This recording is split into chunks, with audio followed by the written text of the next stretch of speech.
Mae dros 80% o dir Cymru yn cael ei ffermio. Ffermwyr felly yw gofalwyr ein tir, anifeiliaid, trychfilod a phlanhigion. Mae ffermio Lles Natur yn golygu gweithio gyda byd natur ac nid yn ei erbyn i dyfu a chynhyrchu bwyd o radd flaenaf, o'r ffarm i'r fforc. Tra bod plaleiddiad, gwrteithiau a phori anaddas yn aml yn llygru ein cefn gwlad, yn alluri carbon ac yn niweidio cynefinoedd bywyd gwyllt, rydyn ni'n gwneud pethau yn wahanol trwy edrych ar atebion newydd sy'n gydnaws â bywyd gwyllt. Creu a gwarchod cynefinoedd bywyd gwyllt law yn llaw yn cynnyrch. Lleihau defnydd o gymegion a gwrteithiau artiffisial trwy blannu ac annog cnydau a phlanhigion sy'n sefydlogi maetholion yn y pridd, a chroi carbon trwy blannu ac annog mwy o natur ar ein ffermydd.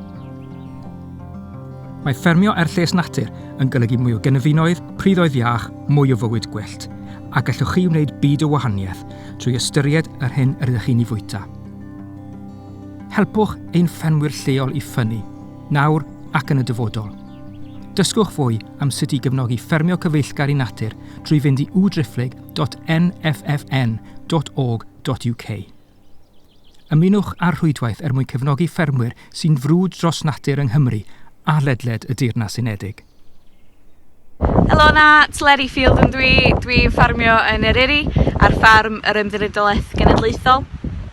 Mae'r holl ffarm o fewn glasur uwch a mae gennym ni lefelau isel iawn o stoc a gwahanol prescriptions pori penodol iawn. Y prif peth da ni'n anelu am ydy bod gennym ni llawer o wahanol cynefinoedd a bod bob un yn cael y cyfle i aildyfu, ond bod ni'n defnyddio'r stoc hefyd mwyn neud yn siŵr bod rhai llefydd yn cael eu pori lawr, bod llefydd yn cael y jawnti blodeuo, a bod ni'n neud yn siŵr bod yna gymysgedd o gwahanol bethau.